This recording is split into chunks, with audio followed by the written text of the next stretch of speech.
Nous avons à observer cette proposition de loi et je veux souligner au nom du groupe écologiste et social le fait que cette proposition de loi constitue à nos yeux une première avancée permettant de corriger une asymétrie de droit qui est aujourd'hui en faveur des banques et en défaveur de nos concitoyens et d'instaurer des règles de transparence. Nous dénonçons notamment le fait que les fermetures à la discrétion des banques leur permettent surtout de pouvoir se séparer des comptes fragiles ou qui n'offre d'ailleurs qu'une rentabilité faible, sans avoir à se justifier, plongeant ses clients dans des situations de détresse pour trouver une autre banque. Cela pose également un problème pour les banques qui assurent un rôle de service public auprès des clients exclus du système bancaire, en particulier la banque postale, qui se trouve en première ligne face au désengagement des autres établissements de crédit.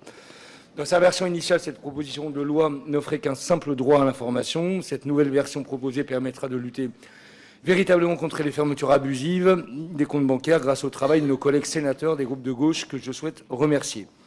Toutefois, nous regrettons que cette loi n'aille pas assez loin et ne s'inscrive pas dans une démarche plus large de régulation du secteur bancaire.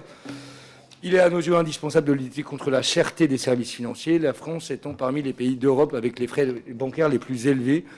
En 2018, l'UFC Que Choisir estimait que le montant des frais bancaires facturés était de 6,7 milliards d'euros et évaluer la marge moyenne réalisée sur les incidents bancaires à environ 86%. Tôt ou tard, il faudra donc que nous revenions sur ce travail pour davantage d'inclusion financière.